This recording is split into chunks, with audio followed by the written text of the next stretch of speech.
Hi friends, ఈరోజు మనం ఒక అద్భుతమైన చరిత్రలోకి వెళుతున్నాం. ఇజ్రాయిల్ దేశం ఎలా ఏర్పడింది, శతాబ్దాల బాధలు, సంఘర్షణలు, యుద్ధాలు, ఆశలతో నిండిన ఈ జాతి కథ ఒక సినిమా కంటే ఆసక్తికరం. యూదులు తమ సొంత దేశం కోసం ఎలా పోరాడారు, ఎన్నో అడ్డంకులను ఎలా అధిగమించారు తెలుసుకుందాం. రండి, ఈ ఫాసినేటింగ్ జర్నీలో మనం కలిసి ప్రయాణిద్దాం.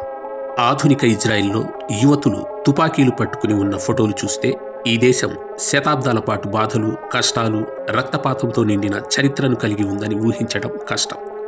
నిజానికి ఇజ్రాయిల్ అనేది ప్రపంచంలోని ఏకైక దేశం. ఇది యూదుల కోసం స్థాపించబడింది. ఇజ్రాయిల్ అంటే విశ్వంలోని రాజు అని అర్థం. 1940కు ముందు యూదులు ప్రపంచంలోని వివిధ ప్రాంతాల్లో, ముఖ్యంగా ఐరోపాలో చెల్లాచెదురుగా ఉండేవారు. కానీ రెండవ ప్రపంచ యుద్ధంలో హిట్లర్ యొక్క నాజీ శాసనం వల్ల యూదులు దారుణంగా చంపబడ్డారు. ఏ దేశమూ వారిని రక్షించడానికి పెద్దగా ప్రయత్నించలేదు. అలాంటి పరిస్థితుల్లో యూదులు తమకంటూ ఒక సొంత దేశం కావాలని, అక్కడ వారు గర్వంగా, సురక్షితంగా జీవించగలిగే ఒక దేశం కావాలని, తమ భావితరాలకు సురక్షిత భవిష్యత్తు ఇవ్వాలని కోరుకున్నారు. లక్షలాది యూదులు హిట్లర్ హయాంలో చంపబడినప్పుడు, ముఖ్యంగా జర్మనీలోని యూదులు మెడిటరేనియన్ సముద్రం వెంబడి ఉన్న ఒక చిన్న ప్రాంతం ఫిలిస్తీన్ వైపు తమ దృష్టిని మళ్లించారు. ఆఫ్రికా, ఐరోపా, ప్రపంచంలోని ఇతర ప్రాంతాల నుండి యూదులు ఫిలిస్తీన్ వైపు కదిలారు. వారి కళ్లల్లో సొంత భూమి, సొంత ప్రజల మధ్య జీవించాలనే కల, తమ భవిష్యత్తును ఐరోపా చేతుల్లో రాయని ఒక సొంత దేశం స్థాపించాలనే కల ఉంది. కానీ ప్రశ్న ఏమిటంటే, ప్రపంచవ్యాప్తంగా ఉన్న యూదులు ఎందుకు ఫిలిస్తీన్ వైపే వెళ్లారు? ఈ చిన్న దేశాన్ని ఎందుకు తమ సొంతం అని పిలిచారు?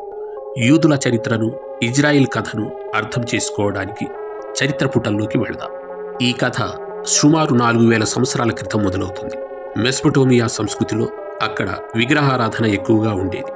ఏ ఒక్క మతము ప్రత్యేకంగా లేదు. సమాజం ఇంకా అభివృద్ధి చెందలేదు. ఈ సమయంలో హజరత్ ఇబ్రహీం జన్మించారు. ఆయన నుండే అబ్రహామిక్ మతం ప్రారంభమైంది. ఆయన వంశజులు యూద మతం, క్రైస్తవ మతం, ఇస్లాంలను స్థాపించారు. ఇబ్రహీం ల్యాండ్ ఆఫ్ కానాన్కు, అంటే ప్రస్తుత ఇజ్రాయిల్ ఫిలిస్తీన్ ప్రాంతానికి వెళ్లి ప్రజలకు మతబోధనలు చేయటం మొదలుపెట్టారు. ఆయన ఒక మతాన్ని స్థాపించారు. దానికి జుడాయిజం అని పేరు పెట్టారు. ఇబ్రహీం అనుచరులను జూడాస్ అని పిలిచేవారు. ఇబ్రహీంకు 2 కుమారులు, ఇస్మాయిల్, ఇషాక్. వీరి కాలంలోనూ జుడాయిజాన్ని అనుసరించారు. వారి అనుచరుల సంఖ్య కూడా గణనీయంగా పెరిగింది. కానీ ఇసాక్ కుమారుడు యాకూబ్ ఇజ్రాయిల్గా పిలువబడ్డాడు. జుడాయిజాన్ని మరింత ముందుకు తీసుకెళ్లాడు. యాకూబ్ అనేక వివాహాలు చేసుకున్నాడు. దాని ఫలితంగా అతనికి 12 మంది కుమారులు జన్మించారు. వీరు 12 వేర్వేరు తెగలను స్థాపించి పరిపాలన చేశారు. వీరిలో ఒక కుమారుడు జూడా.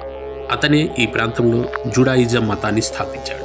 కానీ కాలం గడిచే కొద్దీ ఈ ప్రాంతంలో భయంకరమైన కాలం మొదలైంది.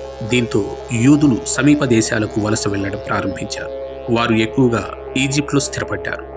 యూదులు ఎక్కడికి వెళ్లినా స్థిరమైన సమాజాలను ఏర్పాటు చేసి సమూహాలుగా జీవించేవారు. అందుకే వ్యాపారంలో వారెప్పుడూ ముందుండేవారు. వారి సామర్థ్యం చూసి ఈజిప్ట్ రాజు భయపడటం మొదలుపెట్టారు. యూదుల జనాభా ఇలాగే పెరిగితే ఏదో ఒకరోజు వారు ఈజిప్ట్ని ఆక్రమించి తమ ఆధిపత్యం స్థాపిస్తారని అతనికి అనిపించింది. యూదుల పెరుగుతున్న జనాభా, వారి వృద్ధి రాజును కలవరపెట్టడం మొదలుపెట్టింది. త్వరలోనే యూదుల ప్రపంచాన్ని, వారి కుటుంబాలను అరికట్టడానికి ఈజిప్ట్ రాజు ఒక దారుణమైన ఆదేశం జారీ చేశాడు. దాన్ని విన్న ఎవరికైనా ఒళ్ళు గగురు పొడుస్తుంది. ఈజిప్ట్ రాజు యూదు పురుషులందరినీ, బాలురను చంపేయమని ఆదేశించాడు.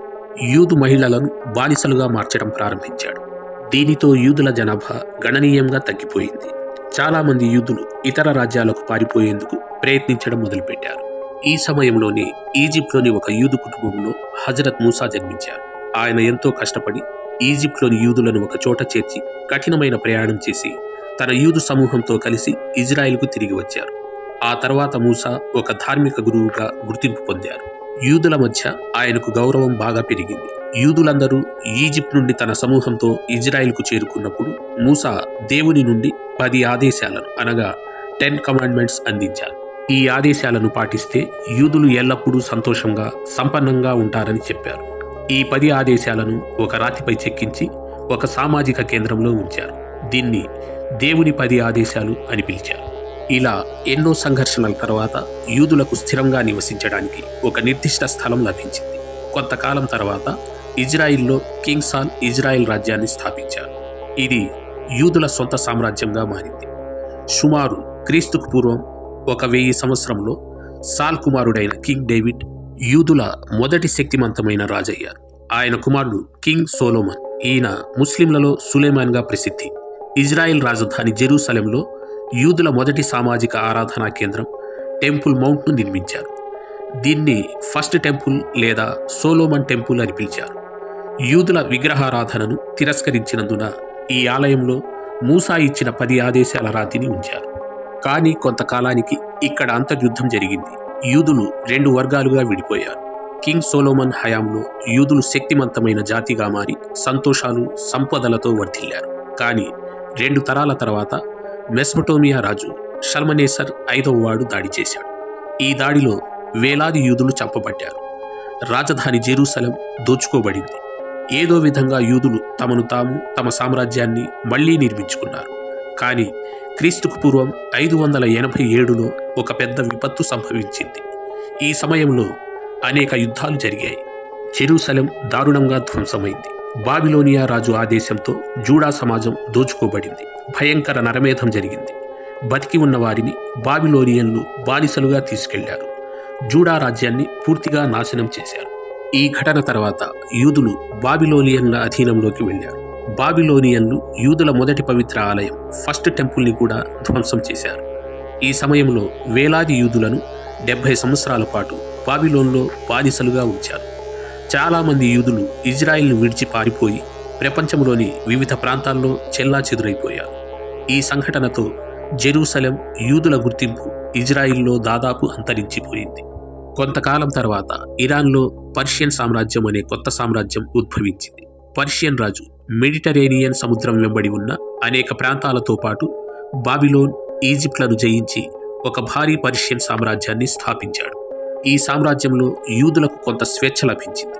బాబిలోన్లో బానిసలుగా ఉన్న యూదులను విడుదల చేసి ఇజ్రాయిల్కు తిరిగి వెళ్లి తమ దేశాన్ని పునర్నిర్మించుకోమని పర్షియన్ రాజు ఆదేశించాడు.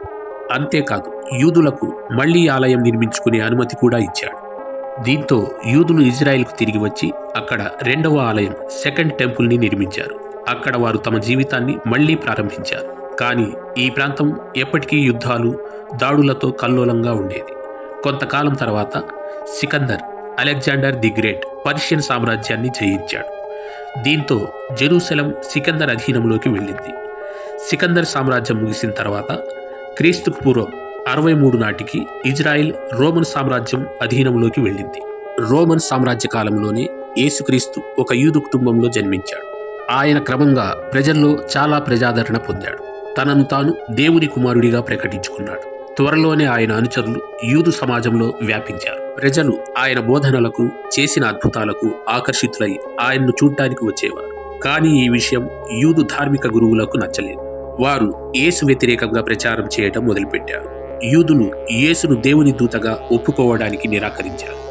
ఆయన బోధనలను అంగీకరించడానికి తిరస్కరించారు. క్రీస్తు శకం 30-33 మధ్య యేసును మతానికి వ్యతిరేకంగా మాట్లాడాడు అనే ఆరోపణతో సిలువపై ఉరితీశారు. కానీ యేసును సిలువపై ఉరితీయడం వలన యూదులు చాలా భారీ మూల్యం చెల్లించవలసి వచ్చింది. రోమన్ సామ్రాజ్యంలో యేసు అనుచరుల సంఖ్య విపరీతంగా పెరగటం మొదలైంది. చాలామంది యూదులు కూడా క్రైస్తవ మతాన్ని అనుసరించడం ప్రారంభించారు. దీనితో యూదుల సమస్యలు మరింత తీవ్రమయ్యాయి. పాలస్తీనాలో క్రైస్తవ జనాభా పెరగడంతో యూదు ధార్మిక గురువులు రోమన్లకు వ్యతిరేకంగా తిరుగుబాటు చేశారు. దీన్ని ఫస్ట్ జూయిష్ రోమన్ వార్ అని పిలిచారు. వారి లక్ష్యం క్రైస్తవులను ఇజ్రాయిల్ నుండి తరిమివేయటం, రోమన్ పాలన నుండి విముక్తి పొందడం. యూదులు సమూహాలుగా ఏర్పడి రోమన్ సామ్రాజ్యాన్ని గట్టిగా ఎదిరించారు. తమ హక్కుల కోసం యూదులు మొదటిసారి గళమెత్తినప్పుడు రోమన్లు జెరూసలేంను చుట్టుముట్టి ఆహార సరఫరాను నిలిపివేశారు. దీనితో యూదులు ఆకలితో చనిపోయారు. ఆ తర్వాత రోమన్లు కొందరిని చంపటం మొదలుపెట్టారు. చివరకు జెరూసలేంను పూర్తిగా అగ్నికి ఆహుతి చేశారు. ఈ దాడిలో రోమన్లు యూదుల 2వ ఆలయం సెకండ్ టెంపుల్ని కూడా కాల్చివేశారు. లక్షలాది యూదులు చంపబడ్డారు. మిగిలిన వారిని బానిసలుగా మార్చారు లేదా క్రైస్తవ మతంలోకి మారమని ఒత్తిడి చేశారు. యూదు మహిళలపై అత్యాచారాలు పెరిగాయి. పురుషులు, పిల్లలు ఊచకోతకు గురయ్యారు. రోమన్లు లక్షలాది యూదులను చంపటమే కాక లక్షల మందిని బానిసలుగా తీసుకెళ్లారు. మిగిలిన వారిపై భారీ పన్నులు విధించారు. ఇజ్రాయిల్ గుర్తింపును తుడిచివేయడానికి రోమన్లు జెరూసలం పేరును ఏలియా క్యాపిటోలినాగా మార్చారు. అంతేకాదు, ఇజ్రాయిల్లోని ఒక చిన్న ప్రాంతం జూడియాను సిరియా పాలస్తీనాగా పేరు మార్చారు. ఇది తర్వాత పాలస్తీన్గా పిలువబడింది. క్రమంగా ఈ పాలస్తీనాలో యూదుల అనుచరులు క్రైస్తవ మతాన్ని వ్యాప్తి చేశారు. అయితే రోమన్ సామ్రాజ్య రాజులు కూడా క్రైస్తవ మతానికి వ్యతిరేకంగా ఉండేవారు. కాబట్టి మొదట్లో క్రైస్తవులు రహస్యంగా తమ మతాన్ని అనుసరించేవారు. క్రీస్తు శకం 324 వరకు రోమన్ సామ్రాజ్యం కొనసాగింది. కానీ ఆ తర్వాత అది ఖండాలుగా విడిపోయింది. అప్పుడు బైజాంటైన్ సామ్రాజ్యం రోమన్ సామ్రాజ్యంలో ఒక భాగం. క్రీస్తు శకం 324 నుండి జెరూసలంను ఆక్రమించింది. ఈ సామ్రాజ్యం గొప్ప చక్రవర్తిగా పిలువబడే కాన్స్టంటైన్ చేతుల్లోకి వెళ్ళింది. కాన్స్టంటైన్ యేసు బోధనలు, క్రైస్తవ మతం పట్ల ఎంతో ఆకర్షితుడయ్యాడు. అందుకే అతను జెరూసలంలో యేసు సమాధి ఉన్న చోట చర్చ్ ఆఫ్ ది హోలీ సెపుల్కర్ అనే చర్చ్ని నిర్మించాడు. క్రైస్తవ మతాన్ని అంగీకరించాడు. ఆ తర్వాత బైజాంటైన్ సామ్రాజ్యం క్రైస్తవ మతాన్ని తమ అధికారిక మతంగా ప్రకటించింది. యూదులు యేసు బోధనలను అంగీకరించకపోవటం, ఆయన సిలువ వేయడాన్ని సమర్థించడం వల్ల ఈ కొత్త బైజాంటైన్ సామ్రాజ్యంలో వారు మళ్లీ లక్ష్యంగా మారారు. యూదులపై మళ్లీ హింస మొదలైంది. ఈ సమయంలో వేలాది యూదులు క్రైస్తవ మతాన్ని స్వీకరించారు. కానీ స్వీకరించని వారిపై అత్యాచారాలు పెరిగాయి. బైజాంటైన్ సామ్రాజ్యానికి తెలుసు, యూదులకు కొంచెం స్వేచ్ఛ ఇస్తే వారు వెంటనే తమ సొంత సామ్రాజ్యాన్ని పునర్నిర్మించడానికి వెనుకాడరని. అందుకే వారు యూదుల శక్తిని అణిచివేసేందుకు కఠిన నియమాలు అమలు చేశారు. ఈ నియమాల ప్రకారం యూదులు ఎవరిని బానిసలుగా లేదా సేవకులుగా ఉంచుకోలేరు. యూదులు, యూదేతరుల మధ్య వివాహాలు నిషేధించబడ్డాయి. యూదులు ఎలాంటి సామాజిక ఆరాధనా కేంద్రాలను నిర్మించుకోలేరు లేదా పెద్ద సంఖ్యలో గుమిగూడి ప్రార్థనలు చేయడానికి అనుమతి లేదు. ఈ నియమాలను ఉల్లంఘించిన యూదులను శిక్షించే నిబంధనలు కూడా ఉండేవి. వారి ఆస్తులను జప్తు చేసేవారు. కొన్ని సందర్భాల్లో వారిని జైల్లో వేసేవారు లేదా నేరుగా మరణశిక్ష విధించేవారు. ఇలాంటి కష్టతరమైన జీవితాన్ని యూదులు శతాబ్దాల పాటు గడిపారు. క్రీస్తు శకం 638లో ఉమర్ సైన్యం బైజాంటైన్ సామ్రాజ్యాన్ని ఓడించి జెరూసలంను స్వాధీనం చేసుకుంది. దీంతో సిరియా పాలస్తీనా అరబ్బుల పాలనలోకి వెళ్ళింది. అరబ్బులు ఈ ప్రాంతాన్ని ఫిలిస్తీన్ అని పిలవడం మొదలుపెట్టారు. క్రీస్తు శకం 638 నుండి 1099 వరకు ఫిలిస్తీన్ ఇస్లామిక్ కాలంలో ఉంది. ఈ సమయంలో యూదులకు కొంత స్వేచ్ఛ లభించింది. ఈ సమయంలో లక్షలాది యూదులు ఇస్లాం మతంలోకి మారి తమను ఇబ్రహీం వంశజులుగా పిలుచుకోవటం మొదలుపెట్టారు. ఈ కాలంలో యూదులు బాగా వృద్ధి చెందారు. ముస్లిం ఖలీఫాలు ప్రపంచవ్యాప్తంగా ఉన్న యూదులను మళ్లీ జెరూసలంకు తిరిగి రమ్మని ఆహ్వానించారు. దీనితో చుట్టుపక్కల ఉన్న యూదులు మళ్లీ ఇజ్రాయిల్ వైపు వెళ్లడం ప్రారంభించారు. అయితే గత 500 సంవత్సరాలుగా యూదులు ఆఫ్రికా, ఐరోపా, ముఖ్యంగా స్పెయిన్, జర్మనీ, రష్యా చుట్టుపక్కల ప్రాంతాల్లో స్థిరపడి అక్కడ చిన్న చిన్న సమాజాలను ఏర్పాటు చేసుకున్నారు. ఈ సమయంలో ఇస్లాం మతం నలువైపులా వ్యాపించింది. యూదులు కూడా ప్రపంచంలోని వివిధ ప్రాంతాల్లో స్థిరపడ్డారు. క్రీస్తు శకం 1099 వరకు యూదులు సాపేక్షంగా మంచి జీవితాన్ని గడిపారు. కానీ 11వ శతాబ్దానికి వచ్చేసరికి ఐరోపియన్లు సముద్ర మార్గాలను వెతుకుతూ ప్రపంచవ్యాప్తంగా స్థలాలను ఆక్రమించడం మొదలుపెట్టారు. ఈ క్రమంలో వారు ఫిలిస్తీన్ను కూడా ఆక్రమించి అక్కడి ప్రజలను చంపడం ప్రారంభించారు. అంతేకాకుండా యూరప్లోని ఇతర ప్రాంతాల్లో ఇప్పటికే నివసిస్తున్న యూదులపై కూడా అత్యాచారాలు మొదలయ్యాయి. దాదాపు అన్ని యూరోపియన్ దేశాలు క్రైస్తవ మతాన్ని అనుసరించాయి. వారు యేసును సిలువ వేయడానికి యూదులే కారణమని నమ్మారు. దీని ఫలితంగా 1000 ఏళ్ల తర్వాత కూడా యూదులు దీని పరిణామాలను ఎదుర్కొన్నారు. యూరోపియన్ క్రైస్తవులు ఫిలిస్తీన్, జెరూసలంను ఆక్రమించడమే కాక అక్కడ నివసిస్తున్న యూదుల జీవితాలను కూడా దుర్భరం చేశారు. యేసు సమాధి ఉన్న జెరూసలంను ముస్లింల నుండి తిరిగి స్వాధీనం చేసుకోవాలని, యేసు మరణానికి కారణమని భావించిన యూదులను అంతం చేయాలని వారు భావించారు. ఈ యుద్ధం క్రీస్తు శకం 1095 నుండి 1291 వరకు కొనసాగింది. దీన్ని హోలీ వార్ లేదా క్రూసేడ్స్ అని పిలిచారు. యూదులు, ముస్లింలు జెరూసలంను తమ పవిత్ర భూమిగా భావించగా, క్రైస్తవులు కూడా ఈ ప్రాంతాన్ని తమ పవిత్ర భూమిగా భావించి దానిపై ఆధిపత్యం కోసం పోరాడారు. ఈ యుద్ధంలో ముస్లింలు, యూదులు కలిసి క్రైస్తవులను జెరూసలంలో ఆపడానికి పోరాడారు. ఈ యుద్ధంలో 2 వైపుల నుండి లక్షలాది మంది చనిపోయారు. ముఖ్యంగా ఈ ప్రాంతంలో నివసిస్తున్న యూదులలో సగానికి పైగా ఈ యుద్ధంలో అంతమయ్యారు. అంతేకాదు యూరప్లో ఎక్కడైనా యూదులు కనిపిస్తే క్రైస్తవులు వారిని సజీవంగా కాల్చడం మొదలుపెట్టారు. యూదుల ఈ దుర్భర జీవన శైలి, బానిసత్వం ఓటోమన్ సామ్రాజ్యం వచ్చే వరకు కొనసాగింది. 16వ శతాబ్దంలో ఓటోమన్ సామ్రాజ్యం జెరూసలంను స్వాధీనం చేసుకుంది. యూరప్లోని చాలా భాగాలపై కూడా ఈ సామ్రాజ్యం పాలన సాగించింది. ఇక్కడ యూదులకు కొంత స్వేచ్ఛ లభించింది. అయినప్పటికీ ఓటోమన్ పాలనలో యూదులు అంత గొప్ప జీవితం గడపలేదు. కానీ యూరప్లో క్రైస్తవులు వారిని హింసించిన విధంతో పోలిస్తే ఓటోమన్ సామ్రాజ్యంలో వారి జీవితం కాస్త మెరుగ్గా ఉండేది. ఓటోమన్ సామ్రాజ్యంలో యూదుల జీవితం యూరప్తో పోలిస్తే కాస్త మెరుగ్గా ఉండేది. ఓటోమన్ సామ్రాజ్యం యూదులకు వారి ధార్మిక స్వేచ్ఛను తిరిగి ఇవ్వటమే కాక మంచి జీవితాన్ని గడిపే అవకాశం కల్పించింది. వారు జెరూసలంలోని పవిత్ర భూమి వివాదాన్ని సమసిపోయేలా చేయడానికి కూడా ప్రయత్నించారు. టెంపుల్ మౌంట్ వద్ద గోడ, మసీదు ప్రవేశ ద్వారం, ఫిలిస్తీన్లోని చర్చి ప్రవేశ ద్వారాలను వేరు చేసి అన్ని మతాల వారికి సరైన ఏర్పాట్లు చేశారు. తద్వారా మతం పేరుతో ఒకరిపై ఒకరు యుద్ధం చేయకుండా ఉండేలా చేశారు. ఓటోమన్ సామ్రాజ్యం ఈ ప్రయత్నం జెరూసలంలో చాలా వరకు విజయవంతమైంది.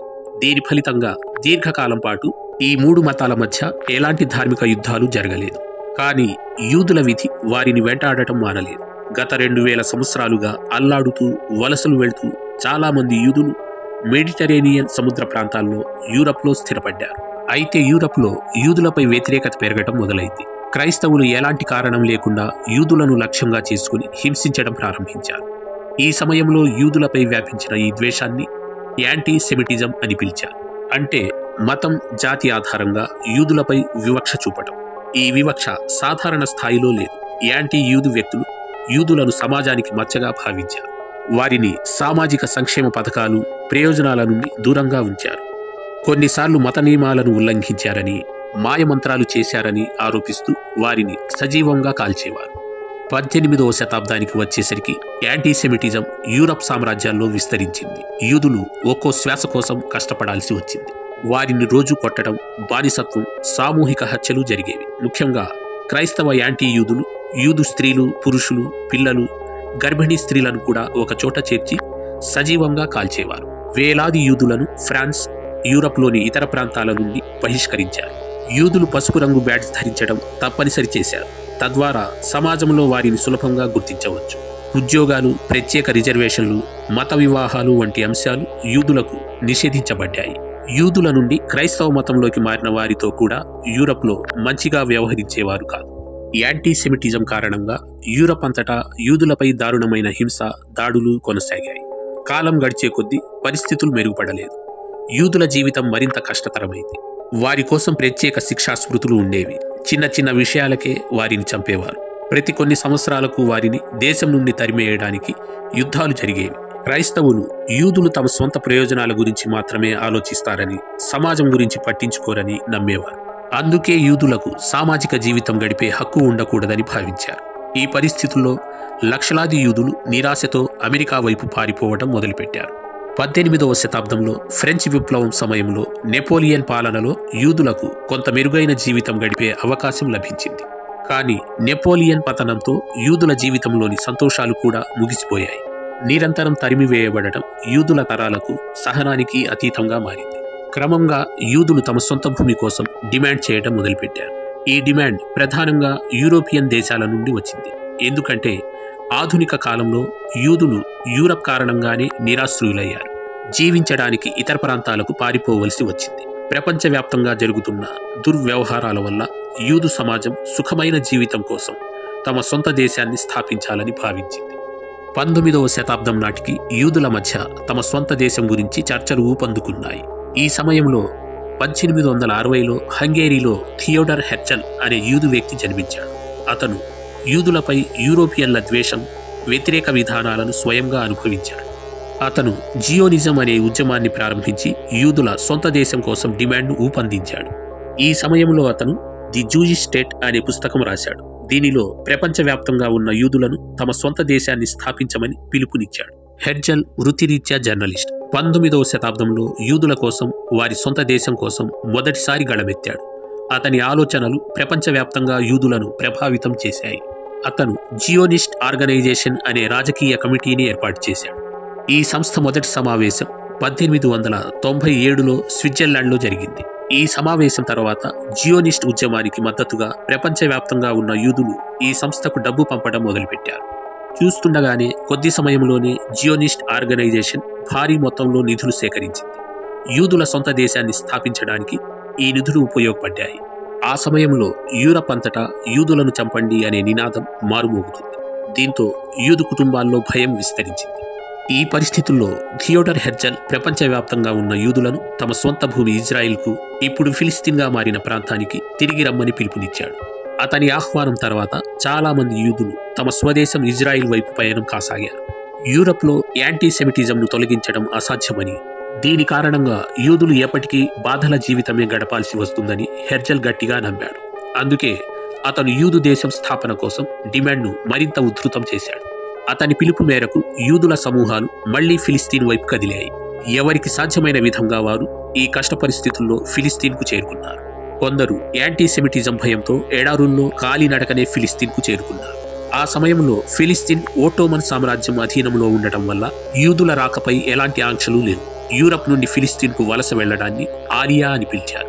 హెర్జల్ పిలుపు మేరకు మొదటి ఆలియా 1882 నుండి 1903 మధ్య జరిగింది. ఈ సమయంలో సుమారు 35,000 యూదులు ఇజ్రాయెల్కు తిరిగి వచ్చారు. ఆ తర్వాత రెండవ ఆలియా 1904 నుండి 1914 మధ్య జరిగింది. ఇందులో మరో 40,000 యూదులు ఇజ్రాయెల్కు చేరుకున్నారు. ఈ మధ్యలో మొదటి ప్రపంచ యుద్ధం ప్రారంభమైంది. అయినప్పటికీ సుమారు 40,000 యూదులు ఫిలిస్తీన్కు వచ్చారు. కానీ ఫిలిస్తీన్లో కూడా యూదులు భగోడాల్లా జీవించారు. వారు సరిహద్దు ప్రాంతాల్లో లక్షల సంఖ్యలో స్థిర నివాసాలు ఏర్పాటు చేసుకున్నారు. యూదుల వద్ద గణనీయమైన డబ్బు ఉండేది. దాన్ని ఉపయోగించి వారు తమ నగరాలు, పాఠశాలలు, ఆసుపత్రులు, సంస్కృతిని వృద్ధి చేయాలనుకున్నారు. వారు ఎలాంటి ధర చెల్లించైనా సొంత దేశం స్థాపించాలని గట్టిగా కోరుకున్నారు. ఈ విషయం బ్రిటిష్లకు బాగా తెలుసు. ఆ సమయంలో అమెరికాలోని యూదులు చాలా వృద్ధి చెంది ధనవంతులుగా ఉన్నారు. వారే జియోనిస్ట్ ఆర్గనైజేషన్కు డబ్బు పంపుతున్నారు. మొదటి ప్రపంచ యుద్ధంలో అమెరికా ప్రవేశించిన తర్వాత యూదులు కూడా కొంతవరకు బ్రిటిష్లకు మద్దతు ఇవ్వడం మొదలుపెట్టారు. ఈ అవకాశాన్ని ఉపయోగించుకుని బ్రిటిష్ సామ్రాజ్యం తమ బలహీనపడుతున్న ఆర్థిక వ్యవస్థను బలోపేతం చేయడానికి, యుద్ధ ఖర్చులను భరించడానికి 1917లో యూదుల నుండి ఆర్థిక సహాయం కోరింది. బదులుగా యూదులు ఆర్థిక సహాయం చేస్తే మొదటి ప్రపంచ యుద్ధంలో బ్రిటిషర్లు గెలిస్తే యూదుల సొంత దేశం ఇజ్రాయిల్ స్థాపనకు సహాయం చేస్తామని వాగ్దానం చేశారు.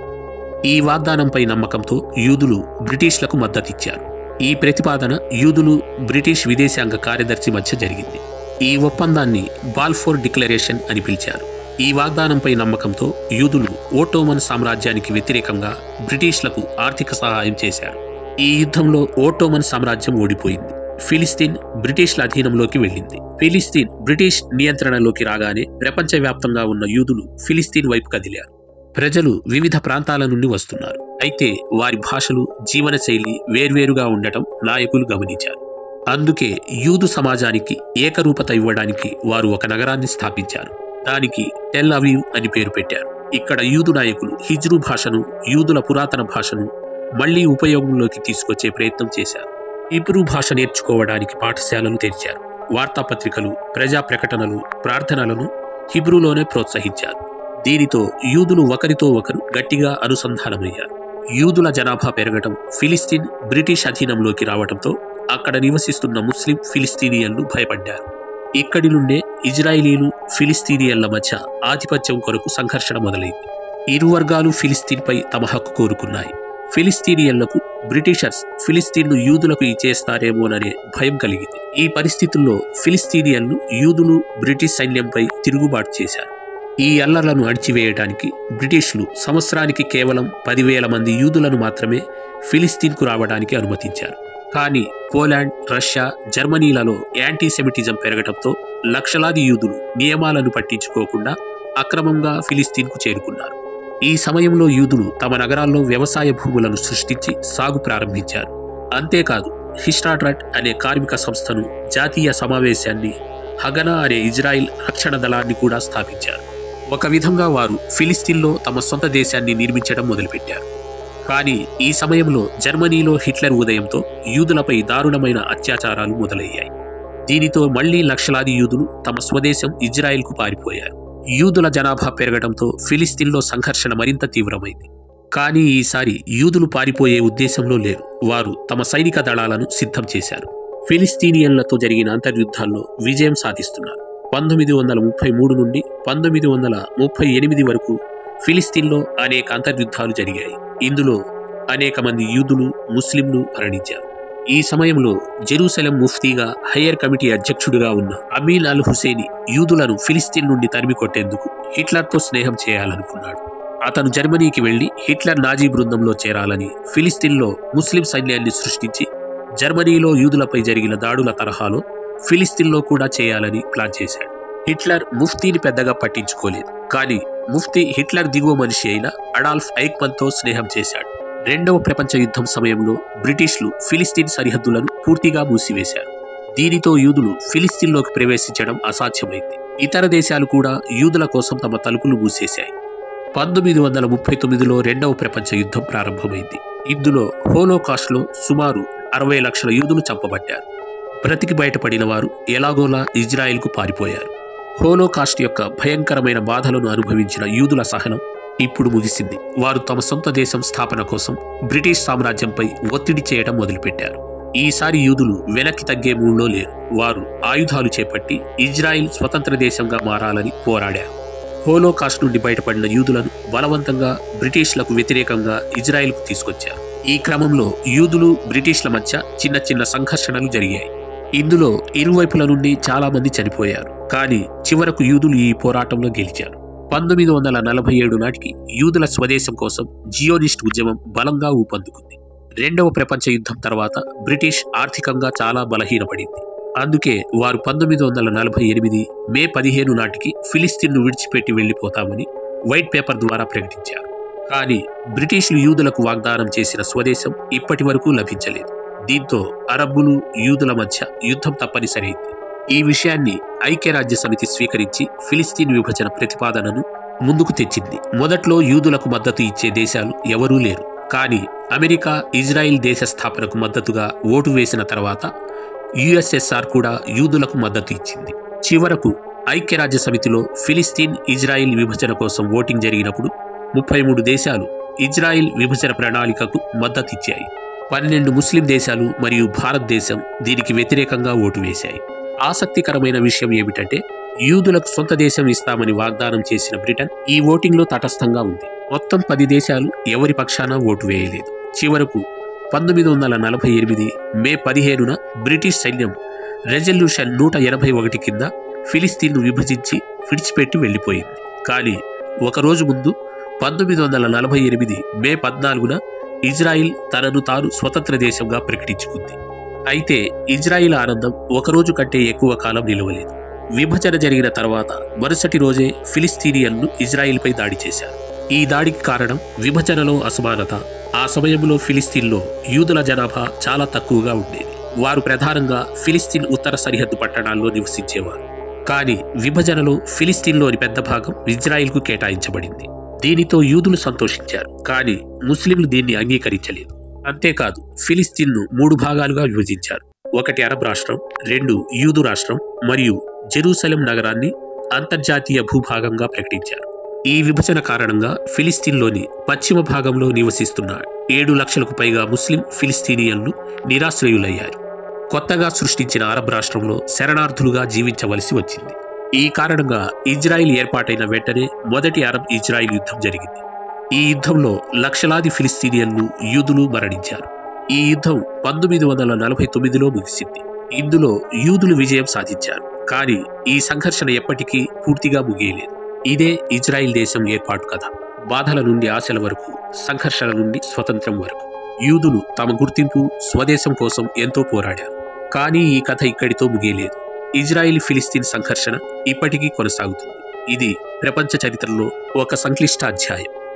ఈ ఇజ్రాయిల్ కథ గురించి మీరేమనుకుంటున్నారు? కామెంట్స్లో మీ ఆలోచనలను షేర్ చేయండి. ఇలాంటి ఆసక్తికర చారిత్రక కథల కోసం మా ఛానల్ని సబ్స్క్రైబ్ చేయడం మర్చిపోకండి. మళ్ళీ కలుద్దాం.